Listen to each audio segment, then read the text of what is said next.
Please, let's welcome Dr. Wang.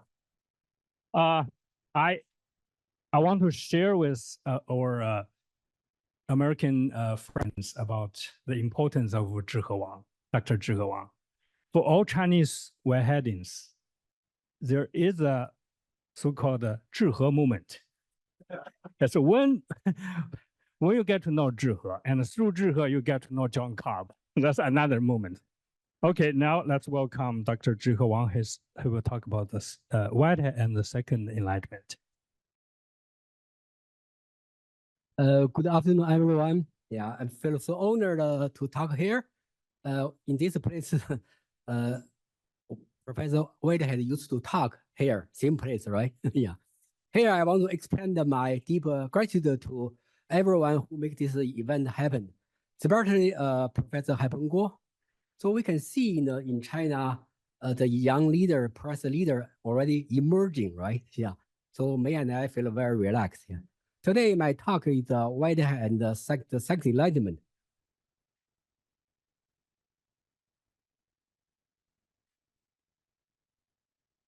Okay. So totally, I want to talk about like 5 questions, depend the time. Okay. Yeah. Then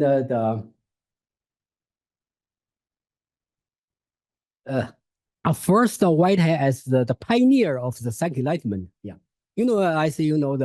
There is a very noted Japanese press thinker like Tanaka. Yeah, and he used to talk about Tanaka, right? He said Whitehead have 7 theses. 7 theses. I want to add one more thesis to call him the pioneer of Second Enlightenment. As my supervisor, David Griffin, used to quote the Hasians said, we need a new enlightenment. So I understand the new enlightenment means the Second Enlightenment, right? Yeah. So that's why we call Whitehead the Second Enlightenment a pioneer. Okay. Yeah. That's George, your grandfather, right? Yeah.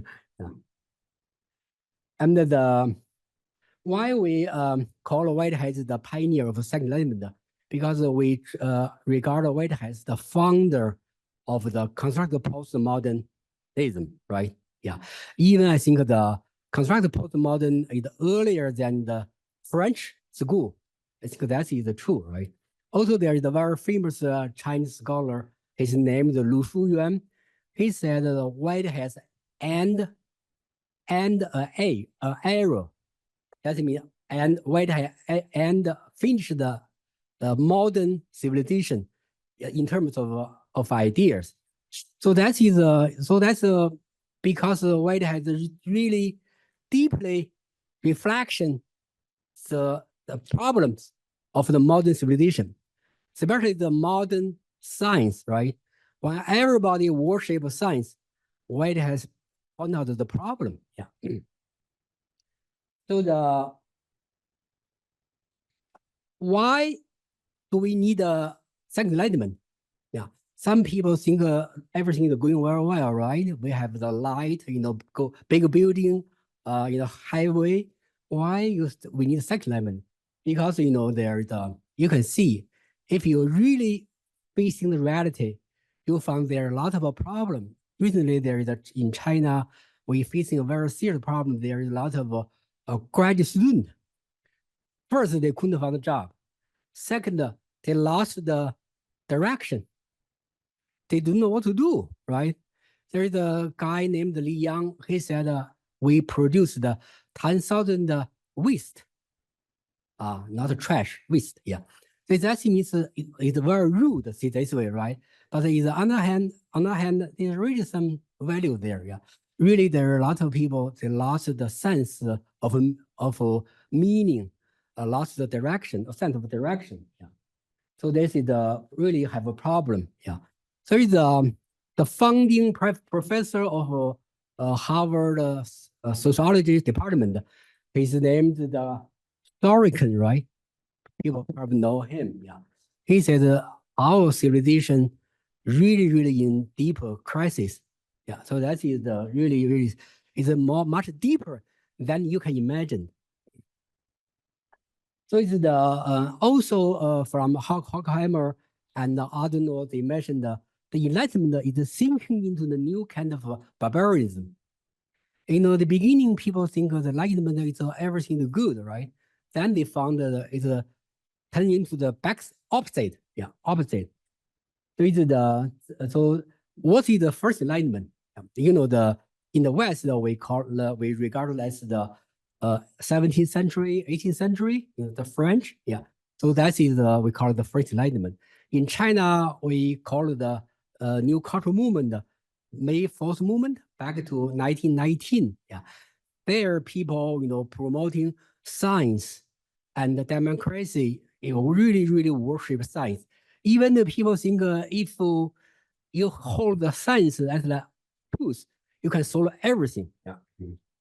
So that is but today you can see nobody doubt there is a very advantage of first Enlightenment, but there's really serious problem behind the second Enlightenment. Yeah.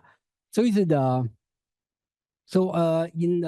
2011, May and Dr. Fan and I published a book called The Second Enlightenment. In that, by Peking University Press. In that book, we list the 10 limitations of the first Enlightenment. Yeah, you can develop your creativity to find more. Yeah. So that is it's those because those problems caused today's serious crisis, especially ecological crisis. That's why the UN leader called not a global warming, called global boiling, right? It's really become really serious. Yeah. So it's in order to avoid the self-destruction of human being and the planet, we need the second Enlightenment. That's the reason why. Yeah. So it's but what is the second Enlightenment? Yeah.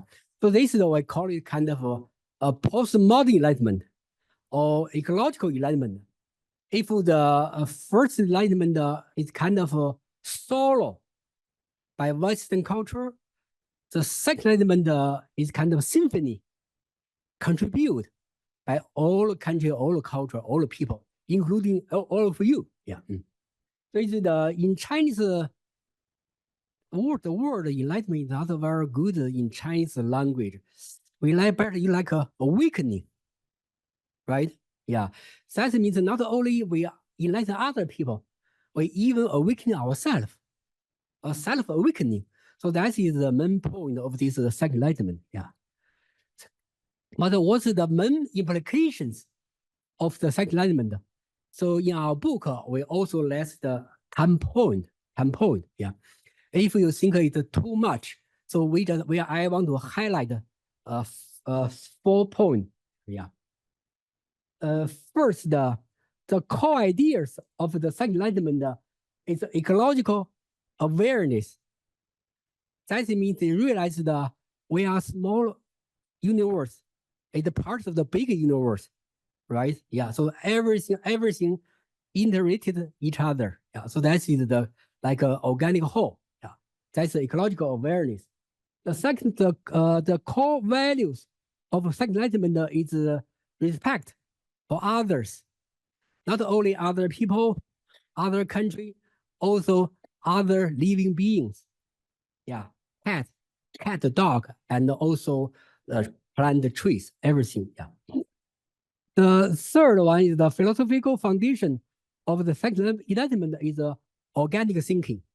So sometimes we don't feel very happy about call the process philosophy. We better call the organic process philosophy.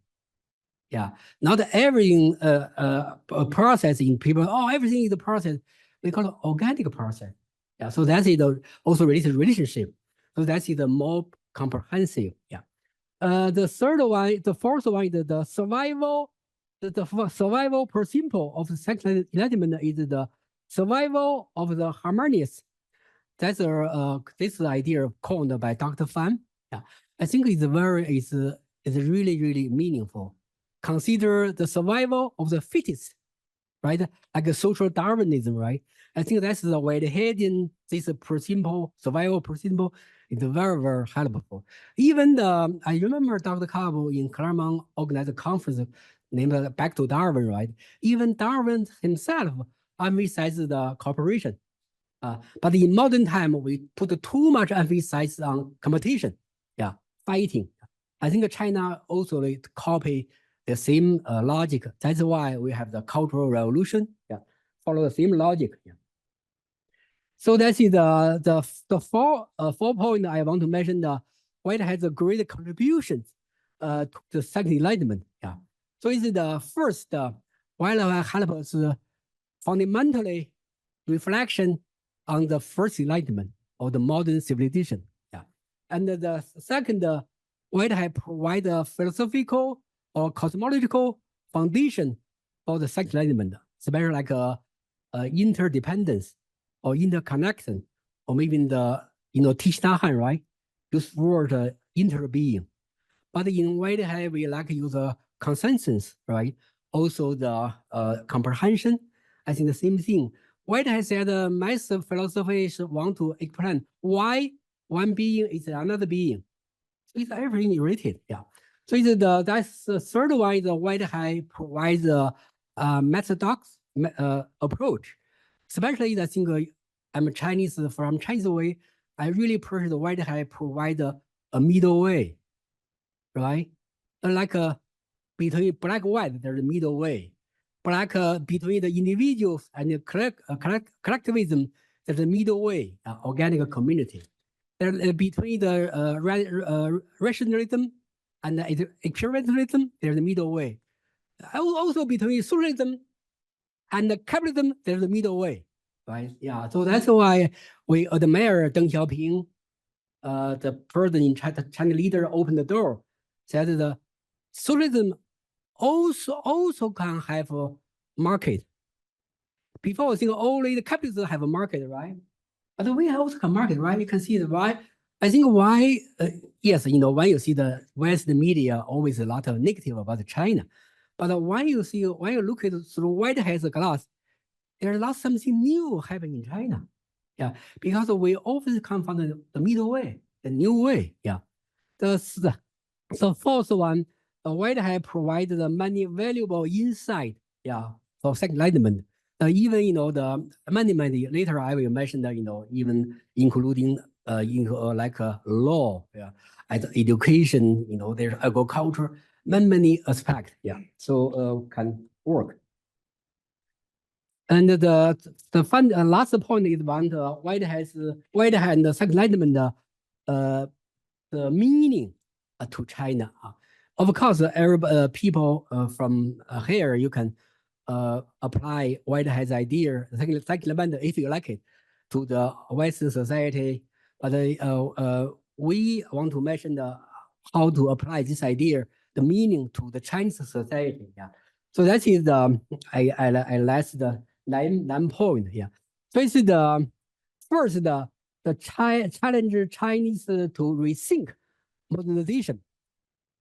Before everybody just worship the Western style modernization, everything Western is good, right? So they call it Westernized. So right now they found through Whitehead, we found there's some lot of problem there. So it's even you can, especially in education field, you can see a lot of Chinese parents, I think, influenced by the first Enlightenment. They really treated their children as a machine, learning machine. And the second one about the enrich and the colored Chinese contemporary academia landscape. The third one, promoting education form. And also the fourth one, enhance or promote Chinese ecological turn. That's why in China right now, even the central government promoting the ecological civilization. China is the only country in the whole world, in the government level, promoting the ecological civilization.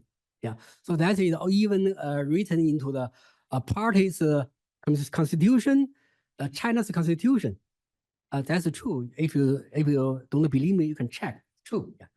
And also encourage Chinese revalue their own tradition. This is very, very important. Yeah.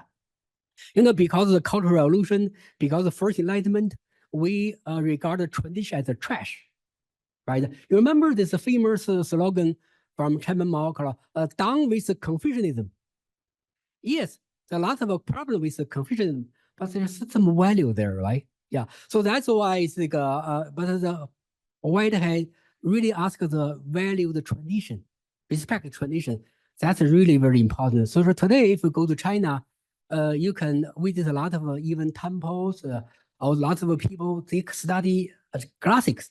Yeah, this is very, very big change, and also help China to avoid repeating the same mistake the West made, right? Yeah. So that's so no need today, for example, today if you want to have a cell phone, yeah, you no need to put the pole, right? You can use the cell phone. Yeah. So that's it. How many minutes? Huh? Okay. Yeah. Okay. Okay. That's it. I think first is the ecological point, then the reality tradition. Yeah. So it's very, very to make the ecological civilization popular. Yeah. So that's why in Claremont every year in the past 70 years we threw 70 eco forum. So maybe some of already there. So we call it a postmodern China in the making, or ecological China in the making. Yeah. So first I want to show some picture. There's a Whitehead in China. Yeah. You can see we have this is my supervisor Derek Green's first book, The Enchantment of Science. The first appear in China. Later, more and more part of the book appear in China. Yeah. As a postmodern religion, postmodern God. Yeah. And we have 30 centers there. Yeah. And also the summer academy every year. Last year in the Zhihe Center. Yeah. So next year we've been Wangkun's their school, Zhejiang. Yeah.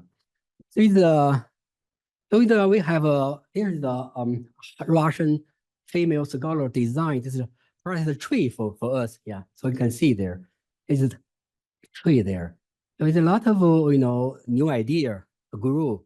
Yeah. Mm. And the most valuable theoretical point of value in 2012. This is by the top Chinese scholar Tang Yijie said, talks about process philosophy, yeah, and the Chinese traditional research in the traditional culture, yeah. Mm. So that's the Tang Yijie. This is from there the top Chinese scholars said process philosophy is more reasonable, yeah, it's a better choice. Yeah, this is the dean of Fan said process thought and the constructive postmodernism in China can be regarded as the biggest movement since Zhang Dui's, yeah, pragmatism. So as you can see, there's a really there movement there. So that is the Professor Yang Li there. He mentioned they have a group study what you call reading Whitehead night club every night. Is reading, including the academic time still continue. Yeah. 100 times. Yeah. Yeah. So that's it. Really become a landscape. Yeah. This is Haipeng Guo is in China. He's the leading figure promoting the whole person education. So why he's so tirelessly promoting whole person, because that's also process construct postmodern movement part. Yeah. So it's really important. Yeah.